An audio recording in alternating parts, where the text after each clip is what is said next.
La Côte d'Ivoire a connu un vrai problème identitaire. Et ça, c'est sûr de tout le monde. Les gens voudront dire, chacun a sa vision du 19 septembre, c'est-à-dire de la rébellion qui a touché notre pays. Et chacun dans sa position a ses raisons, a sa vision, a son appréciation de cette date. Donc je voudrais ici dire, à mon nom propre et au nom de tous les Ivoiriens épris de paix, d'union, de dignité et d'honneur, nous disons merci. Soyons fiers de ces soldats. Soyons fiers de ces hommes qui se sont levés un jour parce que persécutés eux-mêmes par des amis à cause de leur nom, à cause de leur religion. Parce qu'on les soupçonnait d'être proches d'un candidat. C'est pour ça que ceux-là ont été persécutés dans les camps militaires, ont été persécutés dans les casernes, ont été persécutés par leurs amis. C'est comme ça qu'ils sont retrouvés en exil. Les gens voudront dire que pourquoi prendre les armes contre son pays. Je voudrais avec vous ici faire l'historique du RDR jusqu'à aujourd'hui et en passant par la rébellion. Je vais vous expliquer. En 90, quand le président Houphouët-Boigny affaibli, ne savait plus où mettre la tête parce qu'il était entouré d'incapables, il a fait appel à un enfant du peuple, c'est-à-dire le président Alassane Ouattara, pour que celui-ci vienne redresser l'économie de la Côte d'Ivoire. Autour de lui, il y avait des hommes incapables qui l'ont épuisé financièrement, qui ont mis le pays à genoux. C'est pour ça qu'il a fait appel au sauveur, le président Alassane Ouattara, pour venir redresser l'économie de Côte d'Ivoire. Et ce monsieur, par sa rigueur, il s'est fait des ennemis. Ce monsieur, par son sens du devoir, par son sens du bâti, il s'est fait des ennemis autour de lui.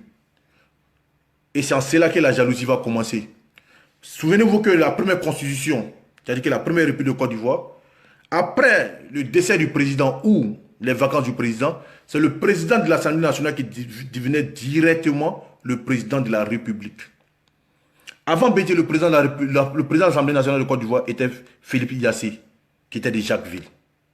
Et le président Oufoué l'a fait remplacer par Bédié. Et ce dernier est allé au Conseil économique et social. Et sous le président Houphouët-Boigny, il y avait le président de l'Assemblée nationale qui était Bédié, et il y avait le chef du gouvernement qui était le Premier ministre Alassane Ouattara. Donc, au sommet de l'État, il y avait ces leaderships-là. Et Bédié voyait Alassane Ouattara comme un concurrent depuis l'existence, depuis quand Oufou était là. Il voyait au président Alassane Ouattara comme un concurrent. Donc un concurrent qu'il fallait éloigner parce que lui, il avait des ambitions de devenir président. Alors que le président Alassane Ouattara, il était là pour sa fonction de Premier ministre, pour redresser l'économie de Côte d'Ivoire et mettre la Côte d'Ivoire sur les rails. Malheureusement, le président Oufoué décède. C'était le 7 décembre 1993. La Côte d'Ivoire est en deuil. Le père de la nation venait de mourir. Et par la suite, Bédié devient président de la République. Et quand Bédié devient président de la République, le seul concurrent qu'il voyait en lui sur la scène politique, il ne voyait même pas Gbagbo. C'était le président Alassane Ouattara qu'il voyait.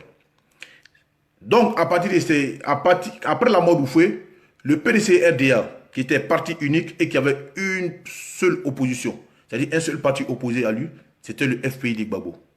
Et c'est là que le RDR va sortir des entrailles du PDC et RDA, parce qu'il y a d'autres qui ne se reconnaissaient pas à la politique de Bédié. Parce qu'ils savaient que Bédié était un incapable, ils savaient que Bédié était sectaire, et ils savaient pertinemment que Bédié n'allait pas pouvoir aller loin dans sa gestion étatique. Et je vais vous dire, quand Feu Djenou Kobena créait le RDR, mais c'était la complicité de Laurent Gbagbo. Parce que Laurent Gbagbo avait besoin de disloquer aussi le PDCI pour ses aventures futures. Et du coup, Bédié voyait au président Alassane Ouattara comme un adversaire direct. Il voyait lui comme un adversaire direct, un adversaire qu'il fallait éloigner de la scène politique. Et quand le PDCI, le RDR, a été créé, et quand le RDR a choisi le président Alassane Ouattara comme l'homme qui devait soutenir, qui devait porter le RDR. Mais c'était normal que les gens du Nord, dans la majorité, se reconnaissent en ces messieurs-là. Mais ce qui est bizarre en Côte d'Ivoire, le Baoulé n'a pas honte d'être PDCI. Le BT n'a pas honte d'être FPI. Mais ils en veulent au Doula parce qu'ils soutiennent le RDR. C'est ce que j'ai jamais compris. Et donc, c'est comme ça que le RDR est né. À partir de la naissance du RDR, les problèmes identitaires vont commencer en Côte d'Ivoire. Bédié, parce que Bédié avait peur du président Alassane Ouattara. Le seul candidat en Côte d'Ivoire qui n'a jamais eu peur d'aller à des élections, c'est le président Alassane Ouattara. Il n'a jamais eu peur de ses opposants. Il n'a jamais eu peur aux personnes qui étaient opposées à lui. Étant dans l'opposition, il était toujours prêt à aller au contact, à aller à des élections. Mais les gens qui étaient au pouvoir avaient peur de lui. Parce qu'ils savaient que ce monsieur-là, il pouvait les battre à toutes les élections. Ils avaient peur de lui. Et donc, à travers le président Alassane Ouattara, cette haine contre l'homme du Nord a commencé. Ils ont commencé à dire, le président Alassane Ouattara n'est pas ivoirien, et il s'est fait prévaloir d'une nationalité, il a fait ses études au Burkina, ils ont commencé à le traiter de Burkinabé, ils l'ont traité de tout le nom, et par ricochet tous ceux qui se reconnaissaient en lui, qui étaient étrangers. Et c'est là que le problème du nordisme a commencé en Côte d'Ivoire. Et à partir de cet instant, quand tu étais enfant du Nord, tu étais un problème pour eux. Nul n'est dupe. On a été tous témoins de ce qui s'est passé en Côte d'Ivoire. Il était difficile pour un homme du Nord, une femme du Nord, de pouvoir s'établir une carte d'identité en Côte d'Ivoire. Il était difficile pour un homme du Nord d'aller se faire établir une pièce d'identité sereinement. Quand tu voyageais, on prenait même ta carte d'identité et on la déchirait. Pour aller faire une pièce d'identité dans une administration, c'était un problème. L'homme du Nord était vu comme un moins que rien. Et cette réalité, nous la savons tous. Pourquoi les gars veulent nous faire croire que ça n'a jamais existé en Côte d'Ivoire? Mais on ne va pas se mentir. Ayons le courage de leur dire notre histoire. Ayons le courage de leur dire qu'on a été vexés. Ayons le courage de nous dire qu'on a piétiné nos dignités. On nous a traités dans nos propres pays que nous n'étions pas ivoiriens. On nous a traités dans nos propres pays que nous étions étrangers. Parce que je m'appelle Fofana, parce que je m'appelle Koné, parce que je m'appelle Meïté. On nous traitait de tous les noms dans ces pays-là. Alors que Koné, parce qu'il y a Koné au Burkina, parce qu'il y a Koné au Mali, on nous traitait d'étrangers. Alors que Kofi au Ghana, Kofi au Bénin, Kofi au Ghana, au Togo, mais on ne les a jamais traités d'étrangers.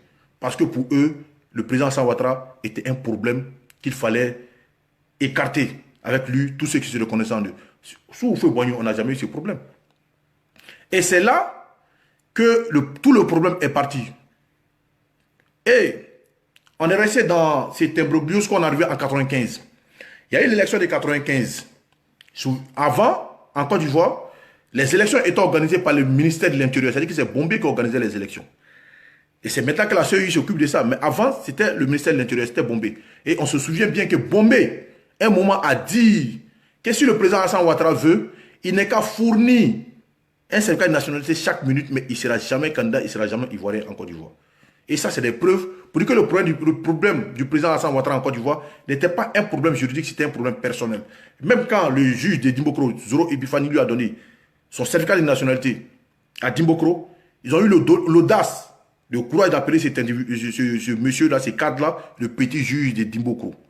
Il y a des journaux qui existaient en Côte d'Ivoire qui étaient là spécialement pour insulter le président Alassane Ouattara. C'est-à-dire le National.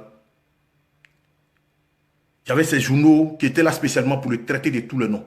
Ils sont allés jusqu'à renverser même sa photo sur un journal. Et ça, c'est des faits qu'on a vécu.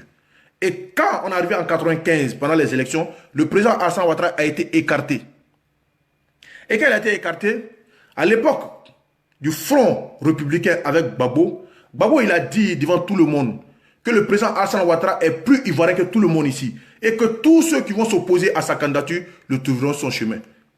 Mais des années après, c'est-à-dire en 2000, c'est ce même Gbagbo qui a eu le courage de dire qu'il est choqué de voir le président Alassane Ouattara se présenter comme un candidat à une élection alors qu'il n'est pas ivoirien. Alors que c'est lui qui a dit en 95 pendant le Front républicain, parce qu'il a besoin de l'argent et le charisme du président Alassane Ouattara, et c'est lui qui dit que le président Alassane Ouattara est ivoirien que tout le monde. Donc, bon, ça ne me surprend pas. Comme on connaît bien Gbagbo pour son incohérence politique, et il se plaît même à se faire appeler le boulanger, parce que selon lui, c'est ça que c'est faire la politique. Donc, le président Alassane Ouattara a été écarté en 1995. Et Gbagbo a fait le boycott actif en 1995. Donc, il n'est pas allé aux élections aussi en 1995. Donc, Bédié est allé aux élections avec le PIT de Francis Vaudier. Il a battu Francis Bodié aux élections parce qu'il n'avait pas de candidat sérieux en face de lui. Il est resté au pouvoir. Et tout le calvaire des nordistes a commencé. Le calvaire du président Alassane Ouattara a commencé. Et on s'attaquait à tous ceux qui portaient un nom musulman. On s'attaquait à tous ceux qui allaient à la mosquée. Les musulmans étaient persécutés dans leur propre pays. Le musulman n'avait pas droit à la parole dans son propre pays. Et ça, c'est une réalité. Tout le monde le savait. Mais il faut être de mauvaise foi pour pouvoir réussir. Même ceux qui ne sont pas... Il y a des gens en Côte d'Ivoire, des bonnes foi, qui ne sont pas musulmans, qui ne sont pas du Nord, ont vécu cette réalité et ils ont eu mal au cœur. Mais il y avait des gens en Côte d'Ivoire, comme les Pépé Paul et consorts, qui sont attaqués au président Ouattara. À tout moment, ils le traitaient de tout le nom. Mais on est resté dans cette situation où le nordiste était vu comme un va-nu-pied dans son propre pays, où le nordiste, dans la fonction publique, avait peur même de parler, de peur de se faire écraser par la machine de Bédié. Bédié a créé une unité de police qui est la BAE pour traquer tous ceux qui étaient nordistes. Les chauffeurs de taxi, les chauffeurs de Baka étaient tués comme des petits lapins en Côte d'Ivoire. On ne pouvait pas faire une manifestation sans qu'on nous traque. Ado, le politicien qui a le plus souffert en Côte d'Ivoire. Bédié a fait asseoir sa mère de plus de 80 ans. L'interroger, pourtant il connaît bien sa mère, pour lui demander de renoncer à son propre enfant. Parce que lui là, il n'a jamais connu sa mère. Et tout ça, on a vécu ça en Côte d'Ivoire. Mais je vois des gens qui sont surpris de dire que même pourquoi c'est vous les nordistes, vous avez un problème. Non, on n'a pas de problème avec quelqu'un. On veut simplement qu'on nous respecte. Mais ce qui n'a jamais été fait, pour des idéaux politiques, on nous a traités d'étrangers dans nos propres pays. Pour des idéaux politiques, on nous a humiliés. Pour des idéaux politiques, on nous a traités de va-nu-pieds. Pour des idéaux politiques, on nous a vus comme des moins que rien. Mais quel homme dans ce monde peut accepter qu'on t'arrache ta dignité, qu'on t'arrache ton identité, qu'on te traite comme un étranger dans ton propre pays, qu'on te prive même de ton droit civique. Parce qu'on ne pouvait même pas voter en Côte d'Ivoire. Le président Alassane Ouattara, étant ivoirien, ne pouvait même pas voter en Côte d'Ivoire. Nous sommes restés dans ça. Et il y a des jeunes soldats qui sont allés en Centrafrique, dans le cas du MINUSCA. Et quand ils sont partis, après les missions, ils ont décidé, ils sont revenus au pays. Et l'ONU a donné les primes de mission à leur État, c'est-à-dire au président Bédié. Et chaque soldat devait avoir 7 millions. Et Bédié n'a jamais donné leur argent. Après mettre une négociation avec lui, il n'a jamais voulu leur argent. Mais comme c'était dans ses habitudes de détourner l'argent des gens, il se plaisait bien. Souvenez-vous qu'ils ont détourné l'argent de la Banque mondiale et de l'Union européenne, Guikaoué a détourné l'argent de 18 milliards de l'Union européenne ici. Et on a vu ça. Et ça, c'est des trucs qui nous ont marqués. Et on a constaté ça. Et c'est des trucs qu'on a vécu. Vous comprenez? Bédié a refusé de donner l'argent. Et ces jeunes, dans la même période, la Côte d'Ivoire était dans une zone, dans une période très sensible. Dans une période très sensible parce que le RDA, ils avaient une intention, c'était de décapiter le RDA. Hein? De décapiter le RDA, de faire éloigner le RDA de la scène politique. C'est-à-dire que pour eux, le nordiste qui était formaté à être transporteur, à être commerçant, il ne doit pas faire la politique. Et on était traqués. Toutes nos manifestations, on était traqués. Quand le RDA organisait une marche, c'était tout le temps des morts, des blessés. Ceux qui avaient la chance étaient emprisonnés. Et même la direction du RDA a été emprisonnée sous Bédié. Je me souviens bien que Georges Ougnan, qui était son chef de protocole, il lui a demandé de libérer nos cadres pour qu'ils puissent aller fêter les parents. Il a refusé. Et quand ces jeunes sont venus, c'est des militaires. Ils ont décidé de réclamer leur argent de manière militaire. Ils ont commencé par une mutinerie. Je crois un 22 décembre. Bédié a banalisé. Il les a rejetés. Il a dit qu'il ne discute pas avec des jeunes soldats. Et on se rappelle bien. Du 22 au 23, les choses ont commencé à changer. Et quand c'est devenu un coup d'État, Bédié a voulu négocier avec eux, mais il était diata. Donc, il y a des gens qui attribuent ces coups d'État de 99 aux jeunes du Nord. Mais il a dit, je suis désolé. Mais c'est une manière de dire que c'est le président Alassane Ouattara qui a fait le coup d'État. Parce qu'ils savent que la majorité des gens du Nord se reconnaissaient à leur fils Alassane Ouattara, comme la majorité des gens de l'Ouest se reconnaissaient à Gbagbo, comme la majorité des gens du Centre se reconnaissaient à Bédié. Et ça, c'est une réalité. Vous êtes les Baoulés, la majorité les Akans, Ils sont au PDCI. Les gens de l'Ouest, dans la majorité, ils sont FPI. Mais ça les dérange que les gens du Nord soient derrière Alassane Ouattara. Pourtant, ils pensent que c'est normal. On sait tout ce qu'en Côte d'Ivoire, la politique ivoirienne est beaucoup ethno-religieuse. Et ça, c'est une réalité. Et ça, c'est une réalité. Donc, on est resté dans ça. Ils ont enlevé Gbagbo et Bédié. Quand ils ont enlevé Bédié, c'était la première fois dans ce monde qu'ils voient un coup d'État qui est salué par tout le monde, où tout le monde descend dans la rue pour danser.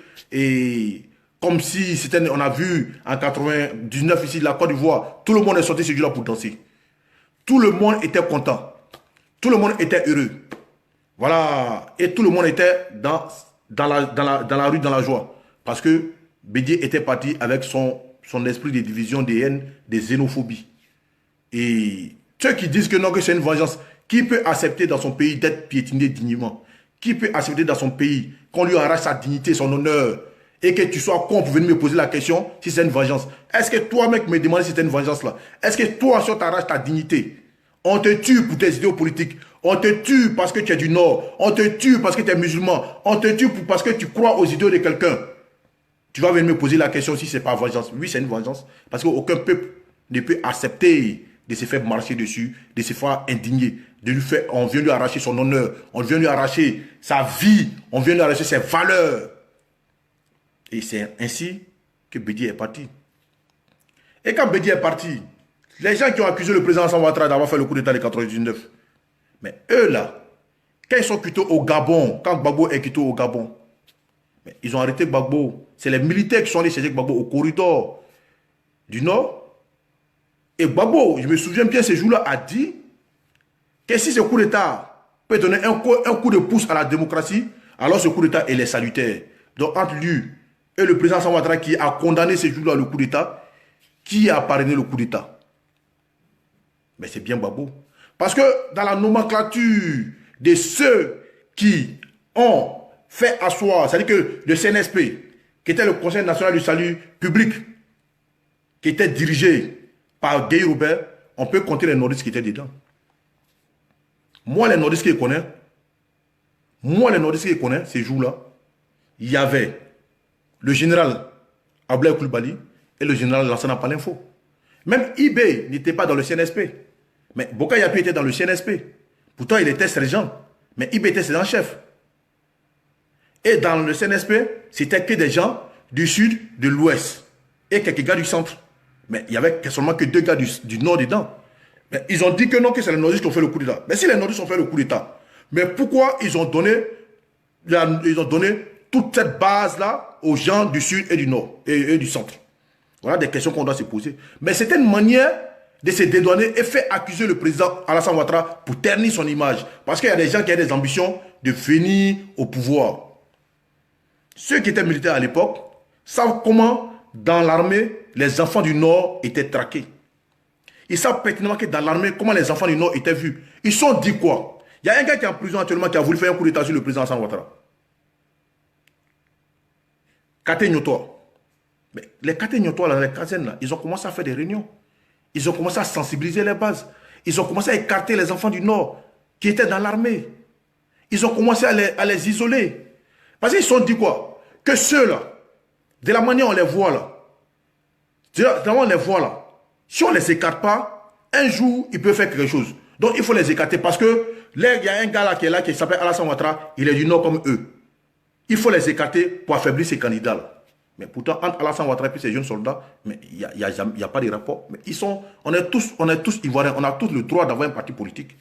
Mais pourtant, eux faisaient la politique en caserne, mais ils voyaient mal les enfants du Nord. C'est en cela qu'ils vont commencer à les traquer. C'est en cela qu'ils vont commencer à tuer certains. Je me souviens très bien, la grenade Suleiman Diomandé, quand ils l'ont présenté à la télé, on l'a accusé de vouloir faire un coup d'État. Mais il a dit, ce jour-là à la télé, si vous vous souvenez bien, il a dit, mais mon général, c'est que tu me montres là, les armes qui sont chez moi ici, là. Mais c'est toi-même qui m'as dit de les mettre ici. Je suis allé les chercher à l'ouest et puis je les ai mis dans mon bureau ici. Tout le monde sait que c'est dans mon bureau ici. Et c'est à cause de ça, vous me dites, vous trouvez que non, il fait un coup d'État. Mais ils ont pris la grenade, ils l'ont tué. Parce qu'ils avaient peur de ceux-là. Parce que eux là, c'était la force, c'était l'unité qui était la FIPAC là. C'est-à-dire que les hommes forts de la FIPAC, c'était les petits doulants. Mais ils ont tué la grenade. Ils ont tué Sansan Kabiré. Ils ont tué Abdrahmane Issa. Ils ont tué Ouattara Abdrahmane, l'enfant noir du Congo. Ils ont tué, ils ont empoisonné CVD Mouroutigi. Ils ont mis le ciment dans de l'eau pour lui donner. Et il est mort après. Et ils ont pris Adams. Ils l'ont frappé. Ils ont pris Ouattao. Ils l'ont frappé. Ils ont pris, comment il s'appelle? Sheriff Ousmane, dans le bureau de Lida Kwasi. Ils lui ont arraché la dent parce que Lida Kwasi était le ministre de la Défense de Bédié et de Guy Robert. D'après eux, qu'il est stratège militaire parce qu'il a fait des études en Allemagne.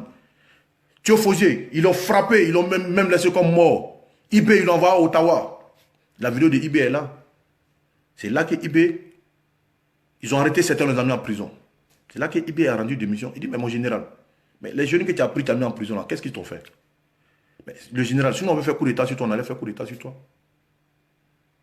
Et on les a brûlés. Et ils avaient une technique qu'ils avaient la forêt de pygmées. C'est-à-dire qu'on te prend, on t'emballe dans un matelas avec du barbelé et puis on te chicote jusqu'à ce que moi s'en suive. C'est comme ça qu'ils ont commencé à faire mal aux jeunes nordistes qui étaient dans l'armée. Et ils ont isolé le général Palinfo. Ils ont isolé le général Koulibaly Aboulaye. C'est là Ibé a rendu sa démission à Ottawa et il est rentré et il est parti en exil. Et quand il était au Burkina, les quelques gars qui étaient dans l'armée, qui étaient en train de traquer, qui étaient en train de tuer, ceux qui ont eu la vie sauve, mais ils ont demandé de revenir les trouver. Et ils viennent le trouver au Burkina. Hein? Oui, tout le monde s'est réveillé. Dans le journal télévisé, on a vu ça. Mais quand Guy Robert a pris goût au pouvoir, il ne voulait plus partir. Donc la première personne que Gbagbo a pompé Guy contre lui, c'était le président Alassane Ouattara. Parce que c'est lui. En lui, il voyait comme ce gars-là était, qui pouvait les déranger. Parce qu'il savait qu'il y avait du monde derrière lui. Parce qu'il savait que non, ces gars-là, en longue sélection, il va les battre.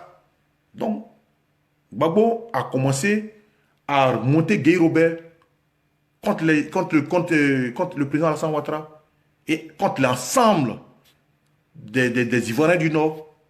Les jeunes là, mais c'est des gens qui ont besoin de vivre. C'est là que les gars là sont retrouvés au Burkina.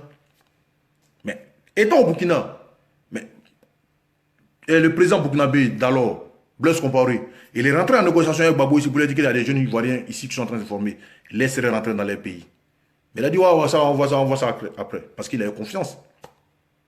Mais pendant ce temps, en Côte d'Ivoire, les militants du FDR qui, grâce à eux, les combats menés depuis 1994 jusqu'à 2011, qui ont fait que le président Alassane Ouattara au pouvoir, mais ces gens-là souffraient dans la rue. Ces gens-là souffraient dans leur vie. On nous déchirait nos pièces d'identité. On nous matérialisait. On nous voyait comme des moins que rien.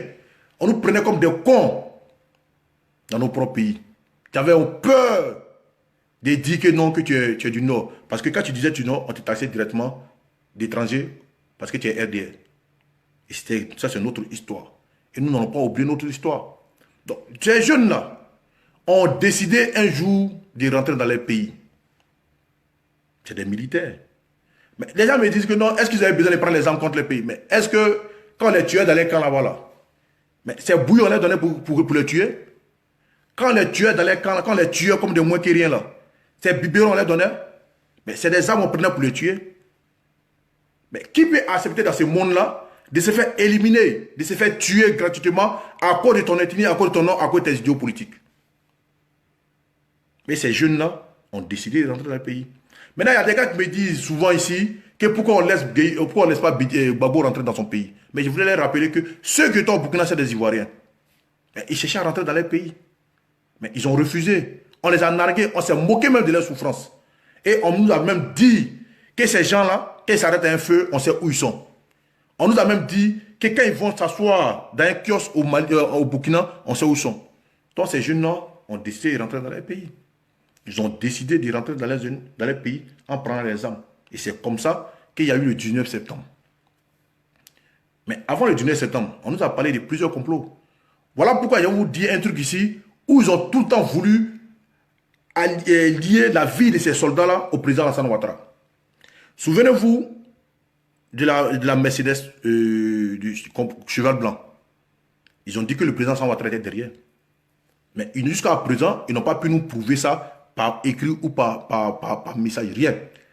Et après ça, il y a eu la Mercedes noire. Ça, c'était en 2001. Mais avant ça, n'oublions pas que quand Gueye a perdu les élections, j'allais sauter même cette partie-là. Quand il y a eu les élections de 2000, où Tia Kone est venu faire son cinéma, où ils ont écarté le président Alassane Ouattara, où ils ont écarté Bédié lui-même, où ils ont traité le président Alassane Ouattara de moralité douteuse. Celui-là même qui a servi au FMI en tant que directeur général adjoint. Les gars ont oublié que pour être directeur général adjoint, on fait une enquête de moralité sur toi. Et cette enquête de moralité a été faite. Si les Blancs ont accepté d'embaucher un homme comme ça en tant que directeur général adjoint, d'une banque aussi prestigieuse, c'est que sa moralité elle est bonne. Mais c'est en Côte d'Ivoire, ils l'ont traité de moralité douteuse. On ne sait pas dans quel contexte ils sont appuyés pour dire ça. Seuls eux, ils savent. Mais ils l'ont traité de moralité douteuse ce jour-là. Mais heureusement que Tia Kone est venu dire, prendre ses excuses au président Alassane Ouattara. Et c'est pour dire que ce jour-là, ils avaient menti sur lui. Mais pourtant, Gueye et Gbagbo sont partis aux élections, après avoir écarté tout le monde.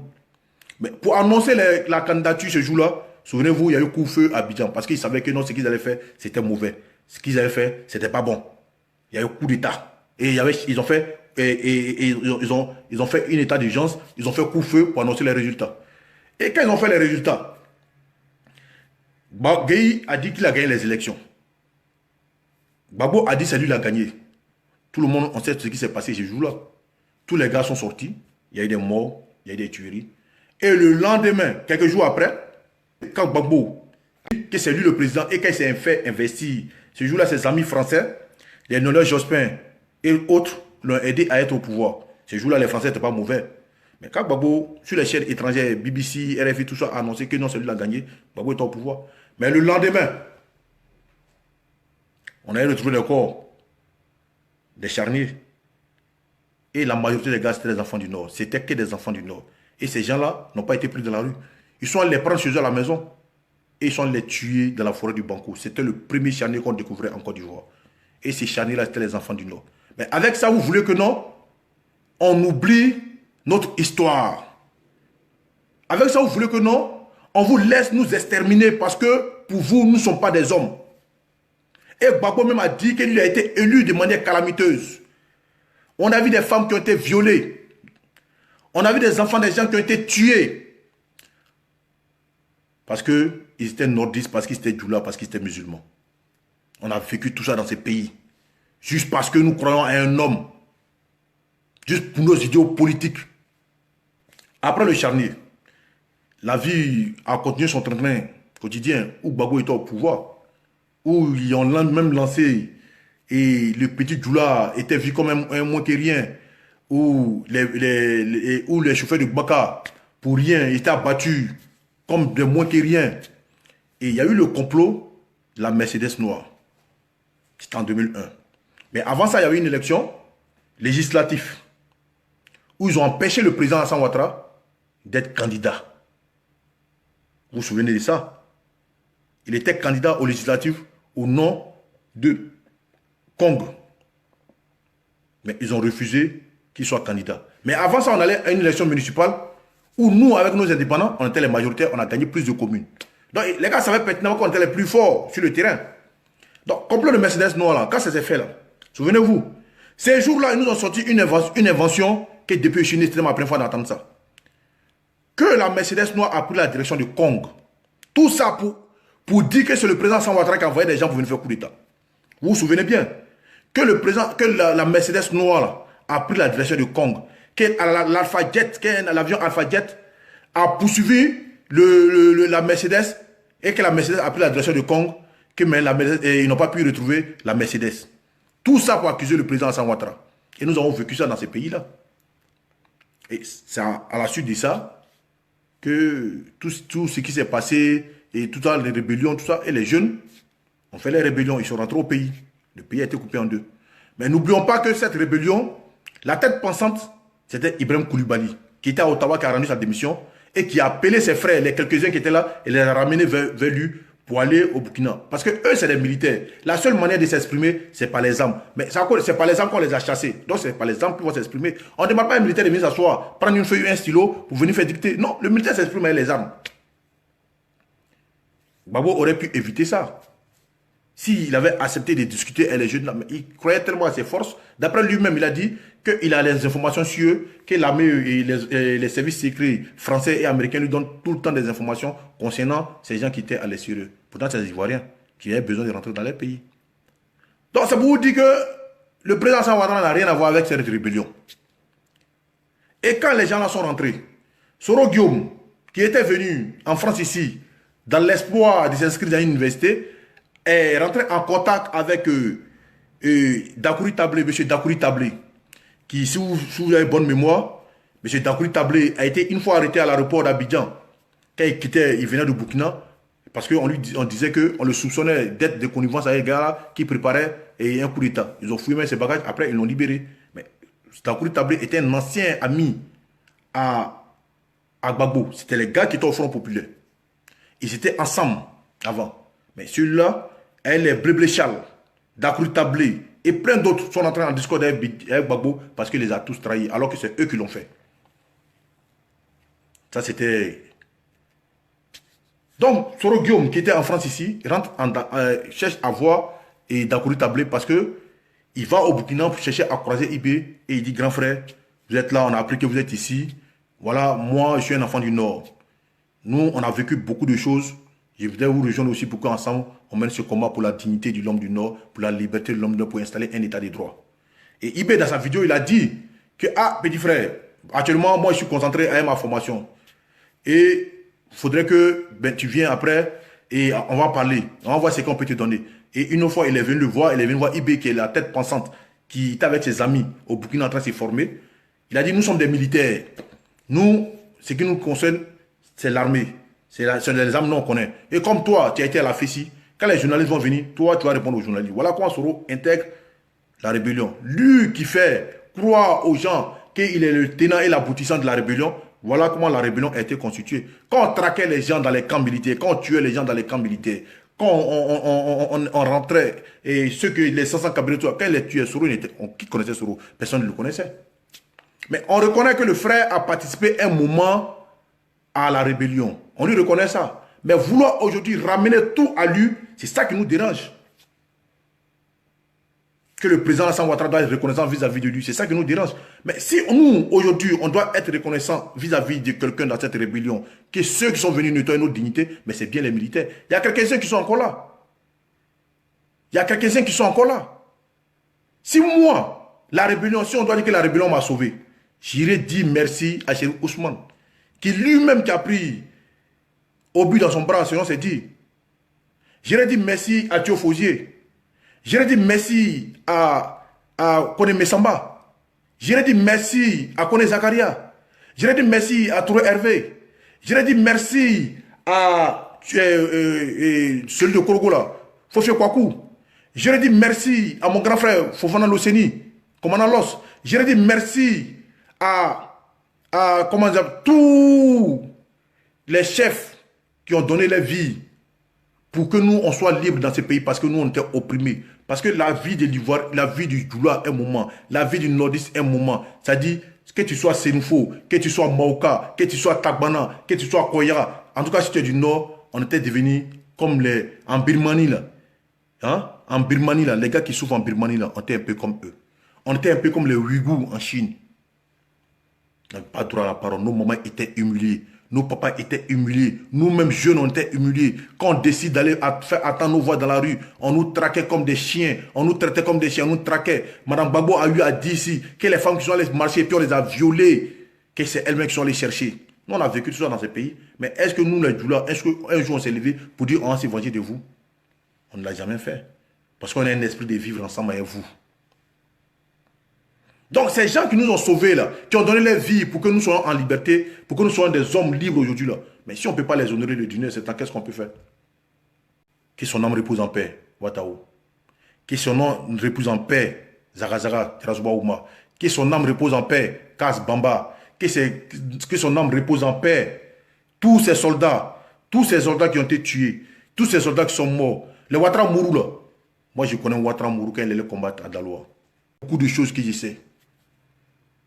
Donc, aujourd'hui, le RHDP, le RDR qui est devenu le RHDP, a une histoire. Donc ceux qui veulent forcément assimiler la rébellion au RDR, parce que nous là, on est persécutés comme ces soldats qui sont partis, qui ont fait la rébellion. Et comme nous, on a la même histoire que eux, mais c'est normal qu'on les soutienne. Parce que vous aussi, vous avez soutenu les miliciens. Vous aussi, vous avez soutenu les mercenaires. Donc nous, on était fiers de soutenir nos enfants qui étaient hors du pays. Parce que c'était nos frères qui étaient hors du pays. Ils ont vécu la même galère que nous. Et ils ont été tués dans les camps militaires, mais nous, on était tués dans la rue. Et ils ont été humiliés dans les camps militaires, mais nous, on était humiliés dans la rue. Eux, on leur a arraché la dignité dans les camps militaires, mais nous, on a arraché notre dignité dans la rue. Donc, c'est là, quand ils décident de rentrer au pays, mais qui va refuser son enfant? C'est nos enfants. On ne peut pas les refuser. On était obligé de les soutenir. Parce que quoi qu'on le veuille ou pas, si ce n'est pas ceux-là, ils allaient tout continuer de nous exterminer comme des petits poulets. Et les gens disent non, ils ont pris les armes contre les pays. Mais ceux qui les ont fait partie là, c'est quoi ils ont pris pour les faire partie? C'est Bomo, ils ont pris pour les partie, c'est les armes, ils ont pris pour les tuer et puis ils sont partis en exil. Donc eux, ils ont cru qu'on allait rester là en Côte d'Ivoire comme ça, croiser les mains, les regarder et ils allaient nous exterminer. Parce que nous sommes des djoulas. Pour eux, le djoula n'est pas trop intelligent pour faire la politique. Donc la rébellion a été faite. Il y a eu des compromis, tout ce qui a été fait, tout ce qui, les accords de Marcoussi, tout ça a été fait pour une sortie des crises. Mais on sait que Soro, il est venu dans la rébellion.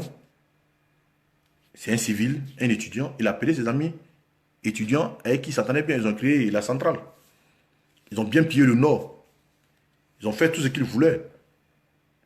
Et le jour du 19 septembre 2002, la vie du président Alassane Ouattara a failli passer des vies à trépasse. C'est ce jour-là qu'ils ont tué Gueye.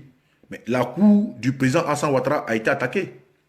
S'il n'a pas sauté la clôture ce jour-là, parce que les deux cons-là ont pris ça pour se moquer de lui, s'il n'a pas sauté la clôture ce jour-là, il serait mort.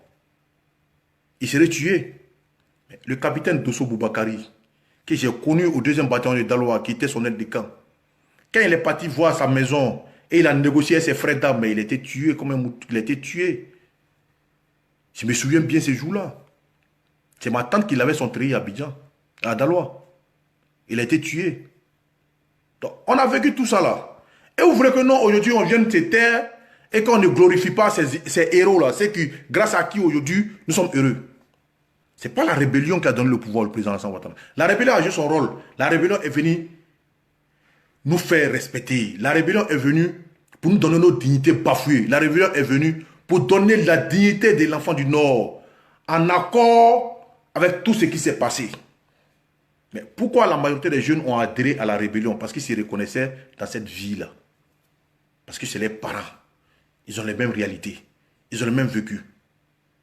On était humiliés. Mais sous Gbagbo, nous, on a fait Maoulou dans pleine journée. Mais vous le savez très bien. Sous Gbagbo, il y a des mosquées qui ont été brûlées. Sous Gbagbo, il y a des imams qui ont été tués. Sous Gbagbo, des simples étrangers, parce qu'ils sont Aoussa, parce qu'ils sont simplement musulmans, ils ont été tués. Mais ça, c'est des réalités. C'est des faits qu'on a vécu en Côte d'Ivoire. Mais aujourd'hui, là, Dieu merci. Dieu merci, nous sommes libres de parler dans notre pays. Pas parce que le président Alassane Ouattara est au pouvoir, mais parce que il y a un pays de droit désormais, où tout le monde a le droit de s'exprimer, où tout le monde a le droit d'aller faire ses papiers, où tout le monde a le droit de faire ce qu'il veut dans la droiture. Aujourd'hui, le Djoula peut voyager d'Abidjan jusqu'à son village. Ils ne vont pas arracher sa carte d'identité pour le déchirer. Aujourd'hui, le Djoula peut voyager d'Abidjan jusqu'à son village. On ne va pas le raqueter. Combien de personnes, combien de chauffeurs de Baka ont été tués à Abidjan? Pour des futilités, souvent pour 200 francs, souvent parce qu'il a mal garé, souvent parce qu'il n'aime pas sa tête. Les camarades H, ils ont été tués parce qu'ils étaient enfants du Nord. Chaque fois que Dieu faisait, il y a des chauffeurs de taxi qui étaient tués. Un chauffeur de Baka qui était tué. Mais depuis qu'Alassane Ouattara est là, mais aucun chauffeur de Baka n'a été tué. Aucun chauffeur de taxi n'a été tué. Mais comment on ne peut pas aimer un homme comme ça, qui grâce à lui aujourd'hui nous sommes libres, qui grâce à lui aujourd'hui on peut pas, on marche tranquillement, grâce à qui aujourd'hui on peut aller faire établir nos pièces d'identité tranquillement, sans qu'on nous demande l'extrait de naissance de notre arrière-grand-père qu'on n'a pas connu. Et ça, nous disons merci au président Alassane Ouattara, mais nous disons merci aussi à ces jeunes soldats. Maintenant, concernant l'actualité politique, M. Soro Guillaume, qui disait par le passé que lui, il a été contrôlé sur l'autoroute et sur le pont, que parce que lui, il était en boubou, ils ont demandé sa pièce d'identité, et que c'est pour ça que lui, il a intégré la rébellion pour défendre l'honneur et la dignité de l'homme du Nord. Aujourd'hui, il est allié à nos bourreaux d'hier. Aujourd'hui, il est prêt à s'allier à ceux-là pour nous faire retourner dans ce qu'on était hier. Mais comment vous voulez que non, on puisse croire à Soro Guillaume? Comment vous voulez que non, on puisse aimer Soro Guillaume?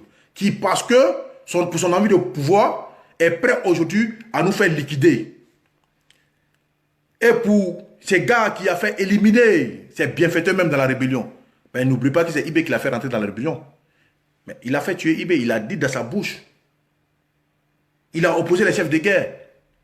Qui certains, pour de l'argent, ont fait son joint à lui pour faire éliminer les propres amis, les frères d'armes avec qui ils ont fait tout.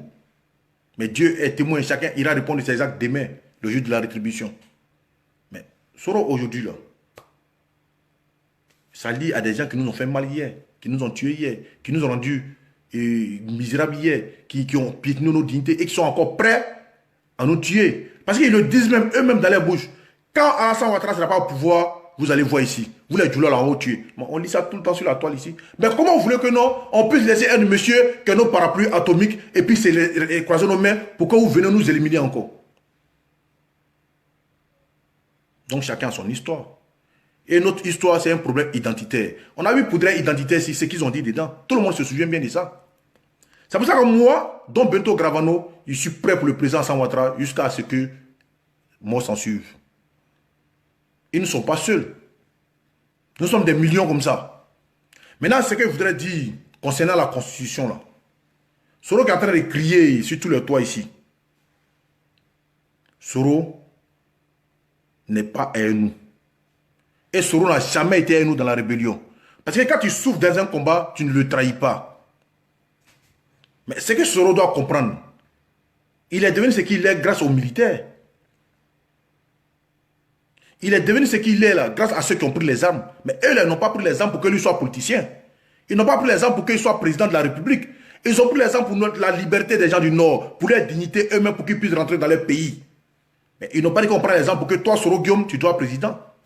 Mais Soro sait pourquoi forcément il veut venir au pouvoir. Parce qu'il a beaucoup assassiné, il a pris beaucoup d'argent. Il s'est dit que s'il n'est pas président, pour se protéger, demain il pourra répondre à ses actes. Voilà tout le problème de Soro Guillaume qui est là. Mais il aurait pu faire ça autrement. Si tu partais, pourquoi quitter à côté de quelqu'un qui te rassure? Mais nul n'est dupe. Le président Alassane Ouattara a dit à Soro Guillaume plusieurs fois, petit, reste avec moi. Mais Soro Guillaume a pensé que non, il était trop malin, que lui-même il pouvait voler ses propres ailes. Mais tu as décidé de voler tes propres ailes, mais pourquoi en vouloir aux autres? Pourquoi en vouloir aux autres jusqu'à faire dire que non, tant que je ne suis pas candidat, la Côte d'Ivoire doit brûler? Tant que je ne suis pas candidat, le pays doit brûler. Parce que la Côte d'Ivoire est ton bien privé. Toi-même, tu parles de constitution.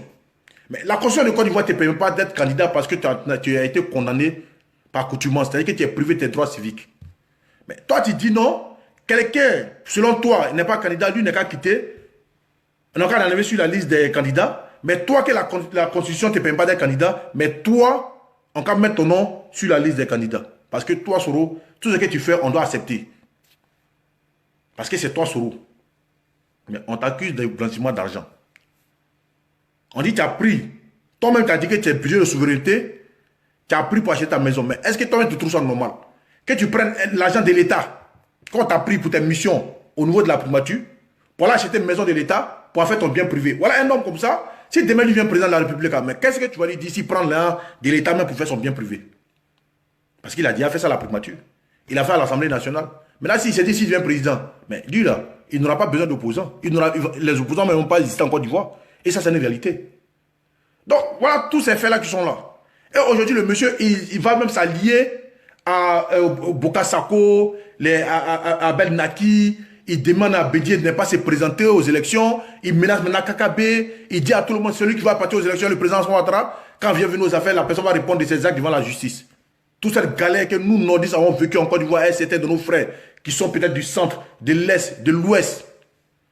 Toi, tu décides aujourd'hui de t'allier à ceux qui nous ont tués hier, qui ont massacré nos parents, qui ont humilié nos parents, qui nous ont tués dans les mosquées, qui nous ont tués sur la route du marché, qui nous ont tués dans nos plantations, qui nous ont privé de nos droits, qui nous ont humiliés, qui ont piétiné nos dignités. Toi, tu vas t'allier à ceux-là aujourd'hui et tu veux que nous, enfants du Nord, on se reconnaisse en toi. Mais Soro, si toi, tu as oublié ton histoire, nous, on n'a pas oublié notre histoire.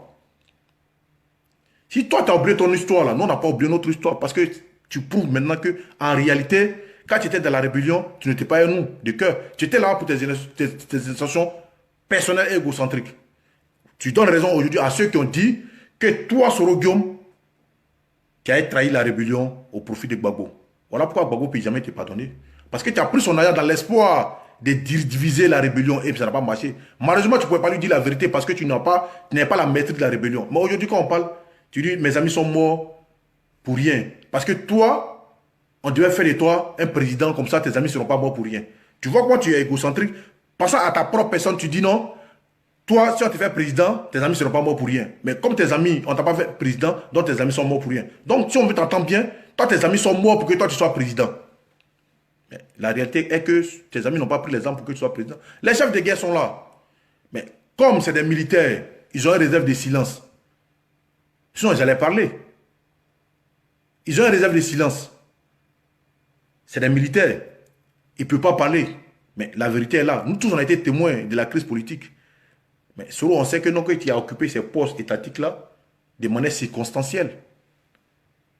Mais tu veux brûler ton pays aujourd'hui parce que tu n'as pas été choisi comme candidat du RHDP. C'est ça que tu viens de nous dire maintenant. Tu dis que tu as fait la promesse aux gens que Alassane Ouattara ne sera jamais candidat, ne sera jamais le prochain président de la République de Côte d'Ivoire.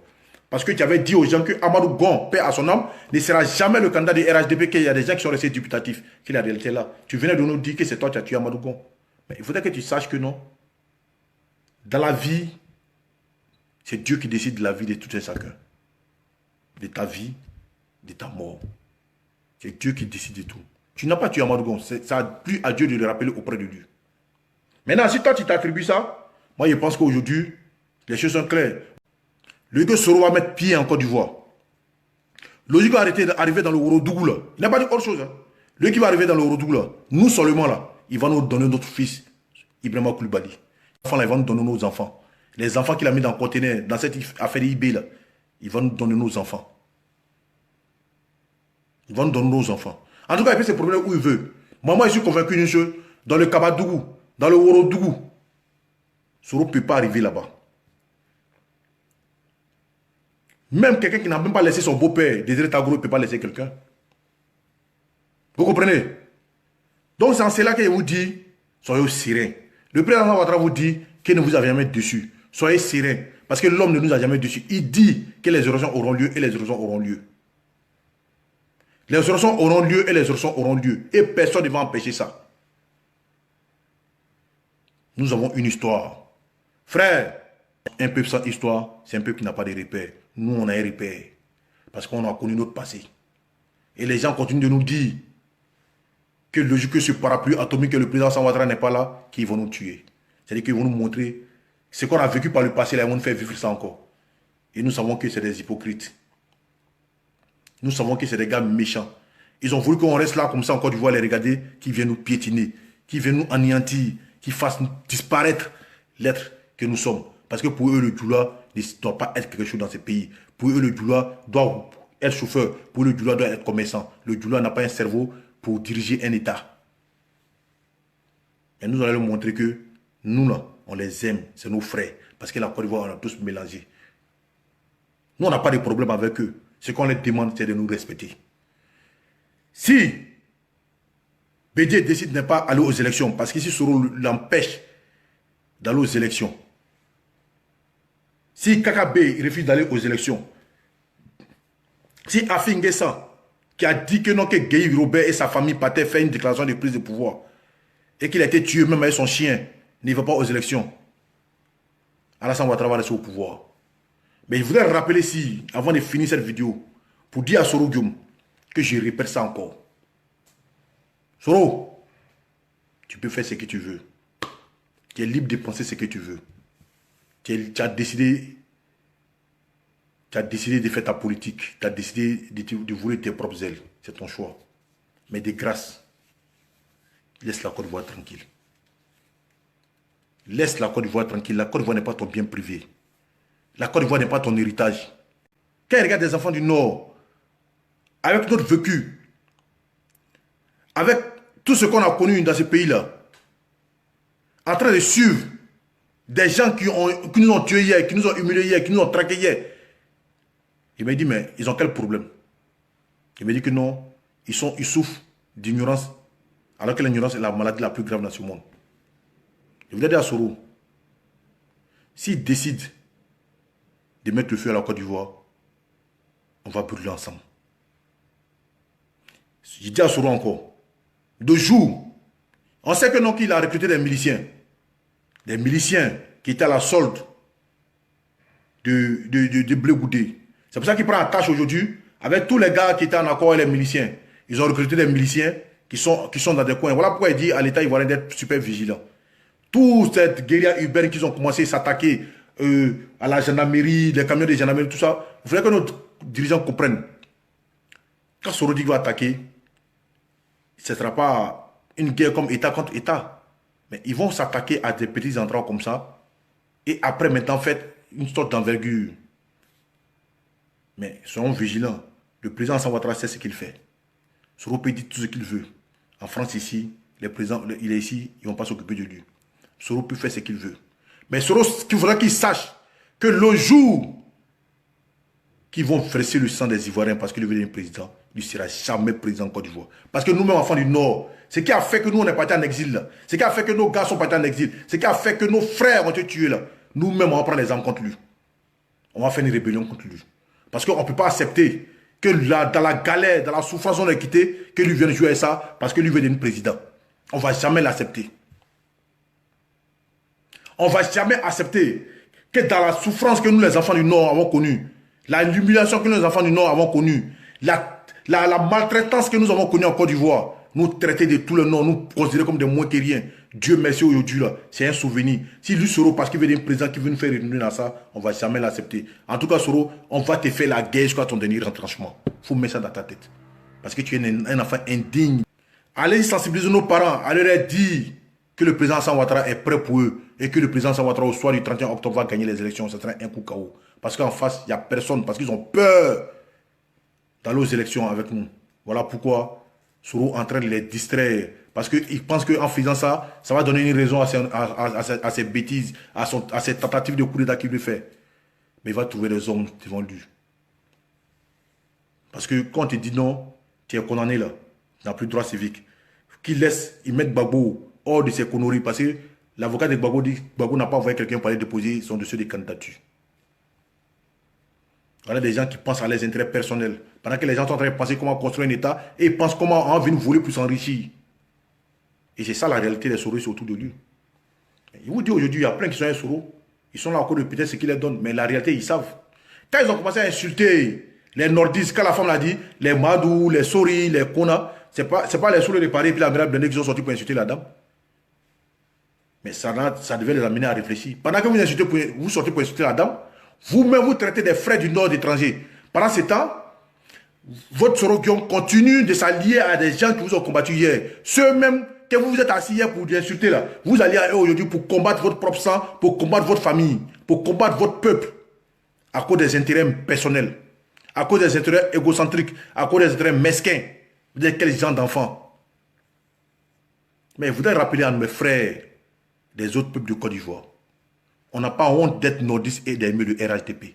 On n'a pas honte d'être Djoula pour aimer le président Alassane Ouattara. Parce que vous là, vous n'avez pas honte d'être Bablé pour aimer Bédié. Parce que vous là, vous n'avez pas honte d'être Bété pour soutenir Gbagbo. Parce que vous là, vous n'avez pas honte d'être Guéré pour soutenir Gbagbo. Parce que vous là, vous n'avez pas honte d'être Woué pour soutenir Gbagbo. Mais comment vous voulez que nous, moi le petit Djoula, c'est vrai, il y a du sang Bablé en moi. Comment je ne peux pas être fier d'aimer Alassane Ouattara? Comment je ne peux pas être fier d'aimer un homme même au-delà de l'ethnie qui est en train de développer mon pays? Parce que j'aurais souhaité que vous attaquiez à son bilan. Mais comme vous ne vous attaquez pas à son bilan, vous attaquez la personne, bien à travers la personne, le peuple du Nord. Mais moi, je suis un nordiste, je serais fier de vous répondre. Je serais fier de vous dire que ce que vous voyez là, on est dedans. Parce que si on voulait parler des bilans, le débat pourrait changer. Mais quand vous ne parlez pas des bilans, selon vous, il travaille bien, il n'est qu'à parti. Non, on dit il travaille bien, il va rester pour développer la Côte d'Ivoire. Parce que la Côte d'Ivoire, c'est notre parti. C'est notre pays. La Côte d'Ivoire, c'est notre patrie. La Côte d'Ivoire, c'est notre bien commun. Voilà pourquoi il va rester pour travailler le bien des Ivoiriens. Il s'en va dans la zone des Atis qui n'ont jamais aimé le président Alassane Ouattara. Il est en train de mettre route pour eux là-bas. C'est que Gbagbo, il siffle le nom, on n'en a rien fait. Les gars de l'Ouest là, c'est Alassane Ouattara qui met route là-bas, dans les zones où tout le plus console là. Alors que Gbagbo, au lieu de donner route là-bas, il a dit qu'il allait construire une école de guerre parce qu'ils aiment la guerre. Parce que moi, vraiment, je suis fier d'être Djoula là. C'est comme ça que je suis fier de soutenir le président Alassane Ouattara. La Côte d'Ivoire, c'est pour nous tous, nos parents. Nos pères se sont battus pour construire cette nation. Nous n'allons pas accepter que pour des idées politiques, que des individus viennent me dire que frère, toi tu n'es pas ivoirien. On n'a pas accepté ça. Donc frère, c'était Don Bento Gravano.